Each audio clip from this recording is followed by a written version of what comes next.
আসসালামু আলাইকুম। সর্বশেষ বাংলা সংবাদে আপনাদের স্বাগত। শুরুতেই সংবাদ শিরোনাম। ব্র্যান্ড উইথ ট্রানজিট নয় ভারতকে, হাসিনার জামানার সিদ্ধান্ত বাতিল করে দিল ইউনূস সরকার। আরও থাকছে, অন্তর্বর্তী সরকার আওয়ামী লীগকে নিষিদ্ধ করতে পারে না জিএম কাদের। ভারতীয় দূতাবাস ঘেরার ডাক দিয়েছে বিএনপি। বঙ্গবন্ধুকে মুছে ফেলবেন যারা ভাবেন তারা আহম্মকের স্বর্গে।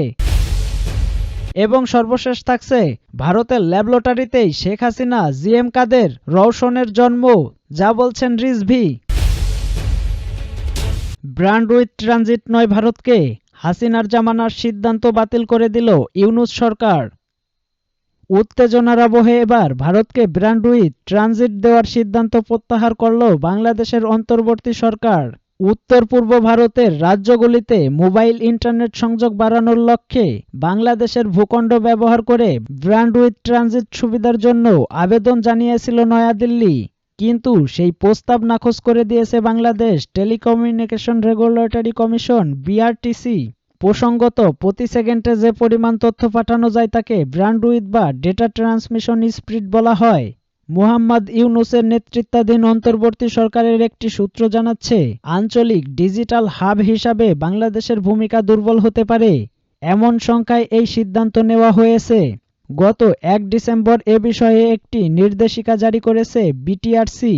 প্রধানমন্ত্রী শেখ হাসিনার নেতৃত্বাধীন আওয়ামী লীগ সরকারের জামানায় বাংলাদেশের সাবমিট কমিউনিকেশনস এবং ফাইবার অ্যাট হোম ভারতীয় কোম্পানি ভারতীয় এয়ারটেল লিমিটেড এর সঙ্গে আখাউড়া থেকে সিঙ্গাপুর পর্যন্ত ট্রানজিট সংযোগ স্থাপনের অনুমতি চেয়ে বিআরটিসিতে আবেদন করেছিল।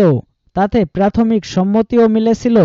আখাউড়া সীমান্তে একটি ইন্টারনেট সার্কিট স্থাপনের মাধ্যমে এই ট্রানজিট সংযোগ স্থাপনের প্রস্তাব ছিল ওই আবেদনে, কিন্তু স্থলপথে কেবল যোগাযোগ স্থাপনের জন্য ওই ট্রানজিট সংযোগে বাংলাদেশের তেমন কোনো লাভ হতো না বলে বিআরটিসি এর একটি সূত্র জানায়। কিন্তু ইউনূস সরকারের এই পদক্ষেপের নেপথ্যে ঘরোয়া রাজনীতি মূল দায়ী বলে মনে করা হচ্ছে। সাবমিট কমিউনিকেশনসের চেয়ারম্যান মোহাম্মদ ফরিদ খান আওয়ামী লীগের প্রেসিডিয়াম সদস্য তথা গোপালগঞ্জ ১ আসন থেকে ৫ বার জাতীয় সংসদে নির্বাচিত ফারুক খানের ছোট ভাই। আরও থাকছে, অন্তর্বর্তী সরকার আওয়ামী লীগকে নিষিদ্ধ করতে পারে না জিএম কাদের। জাতীয় পার্টির চেয়ারম্যান গোলাম মোহাম্মদ জিএম কাদের বলেছেন, অন্তর্বর্তীকালীন সরকার আওয়ামী লীগকে নিষিদ্ধ করতে পারে না, সেটা উচিতও নয়। কেউ দোষ করলে তার বিচার হওয়া উচিত। আগামী নির্বাচনে অবশ্যই আওয়ামী লীগের অংশ নেওয়া উচিত।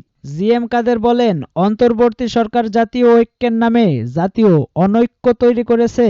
মাত্র ১৮টি দলকে নিয়ে তারা জাতীয় ঐক্য করেছে, অথচ নির্বাচন কমিশনের নিবন্ধিত দল ৫৩টি।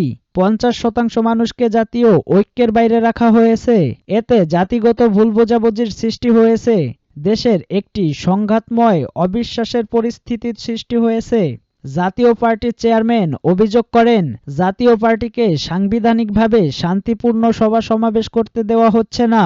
পার্টি অফিস জ্বালিয়ে দেওয়া হয়েছে, নেতাদের পাসপোর্ট আটকে দেওয়া হয়েছে। তিনি আরো বলেন, গণমাধ্যমে চরমভাবে সেলফ সেন্সরশিপ চলছে। স্বাধীনভাবে সাংবাদিকদের কাজ করতে দেওয়া হচ্ছে না। ভারতীয় দূতাবাস ঘেরার ডাক দিয়েছে বিএনপি। ভারতীয় আগ্রাসনের প্রতিবাদে ঢাকায় দেশটির দূতাবাসের স্মারকলিপি দেবে বিএনপির ৩ সংগঠন।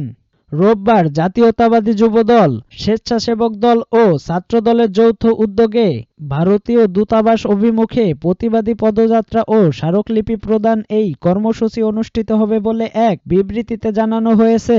এদিন সকাল 10টায় রাজধানীর নয়াপল্টন বিএনপির কেন্দ্রীয় কার্যালয়ের সামনে থেকে এই পদযাত্রা শুরু হওয়ার কথা রয়েছে। এতে বলা হয়, আগরতলায় বাংলাদেশের সহকারী হাইকমিশনে হামলা, বাংলাদেশের জাতীয় পতাকা অবমাননা ও সাম্প্রদায়িক দাঙ্গা বাঁধানোর ষড়যন্ত্রের প্রতিবাদে জাতীয়তাবাদী যুবদল, স্বেচ্ছাসেবক দল ও ছাত্রদলের কেন্দ্রীয় সংসদের যৌথ উদ্যোগে রোববার সকাল 10টায় নয়াপল্টনস্থ বিএনপির কেন্দ্রীয় কার্যালয়ের সামনে থেকে ভারতীয় দূতাবাস অভিমুখে প্রতিবাদী পদযাত্রা ও স্মারকলিপি প্রদান কর্মসূচি শুরু হবে। এতে যুবদল, স্বেচ্ছাসেবক দল ও ছাত্র দলের সকল পর্যায়ের নেতাকর্মীদের যথাসময়ে এই কর্মসূচিতে স্বতঃস্ফূর্তভাবে উপস্থিত থাকার জন্য জাতীয়তাবাদী যুব দলের সভাপতি আব্দুল মোনায়েম মুন্না ও সাধারণ সম্পাদক মোহাম্মদ নুরুল ইসলাম নয়ন, স্বেচ্ছাসেবক দলের সভাপতি এস.এম. জিলানী ও সাধারণ সম্পাদক রাজীব আহসান, ছাত্র দলের সভাপতি রফিকুল ইসলাম রকিব ও সাধারণ সম্পাদক নাসির উদ্দিন নাসির আহ্বান জানিয়েছেন, বঙ্গবন্ধুকে মুছে ফেলবেন যারা ভাবেন তারা আহম্মকের স্বর্গে। বঙ্গবন্ধুকে মুছে ফেলবেন এমনটা যারা ভাবেন তারা আহম্মকের স্বর্গে আছেন বলে মন্তব্য করেছেন কৃষক শ্রমিক জনতা লীগের সভাপতি বীর কাদের সিদ্দিকী বীর উত্তম। কাদের সিদ্দিকী বলেন, শেখ হাসিনার আওয়ামী লীগ হলে চলবে না, আওয়ামী লীগ হতে হবে মৌলানা ভাসানীর, আওয়ামী লীগ হতে হবে বঙ্গবন্ধুর, শেখ হাসিনার না। তিনি বলেন, কেউ যদি মনে করেন বাংলাদেশের স্বাধীনতা মুছে ফেলবেন, বঙ্গবন্ধুকে মুছে ফেলবেন, কাদের সিদ্দিকীকে মুছে ফেলবেন, তারা আহম্মকের স্বর্গে আছেন, কারণ স্বাধীনতা থাকলে আমরাও থাকব। ভারতের সমালোচনা করে বঙ্গবীর কাদের সিদ্দিকী বলেন, ভারত যেটা করেছে সেটা ভালো না। আমেরিকা কবে জানি বলেছে শেখ হাসিনাকে ক্ষমতায় বসিয়ে দেবে, তার নাম কি ট্রাম্প? ট্রাম্প না, তার বাপেও পারবে না। আমরা আমেরিকা না বাংলাদেশ। মুক্তিযুদ্ধের সময় কিনতে পারে নাই, আমরা বিজয় অর্জন করেছি। আওয়ামী লীগ যে দোষে সর্বহারা হয়েছে, সরকার পতনের পর বিএনপি কিন্তু ওই দোষই করেছে। জামায়াত কিন্তু বেবি টেম্পু স্ট্যান্ড দখল করে নাই, বাজার দখল করে চাঁদা ওঠায় নাই, এটা কিন্তু বিএনপি করেছে। আগে আওয়ামী লীগ যেখান থেকে চাঁদা নিত, এখন বিএনপি সেখান থেকে চাঁদা নেয়। চাঁদার রেট হয়তো বাড়িয়ে দিয়েছে। বন থেকে যতটুকু নেওয়ার নেয়, থানা থেকে যে ভাগ নেওয়ার নেয়, যেখানে যে ভাগ পাওয়ার সব নেয়, কিন্তু জামায়াত নেয়নি। ভারতের ল্যাবরেটরিতেই শেখ হাসিনা, জিএম কাদের, রওশনের জন্ম, যা বলছেন রিজভী। ভারতের ল্যাবরেটরিতেই শেখ হাসিনা, জিএম কাদের ও রওশন এরশাদের জন্ম বলে মন্তব্য করেছেন বিএনপির সিনিয়র যুগ্ম মহাসচিব রুহুল কবির রিজভী। রুহুল কবির রিজভী বলেন, আজকে হাসিনার দোসর জিএম কাদের বলেছেন আওয়ামী লীগ ও জাতীয় পার্টি মিলে নাকি তাদের পক্ষে জনগণ 50%। এই কথা বলার সুযোগ পায় কি করে জিএম কাদেররা?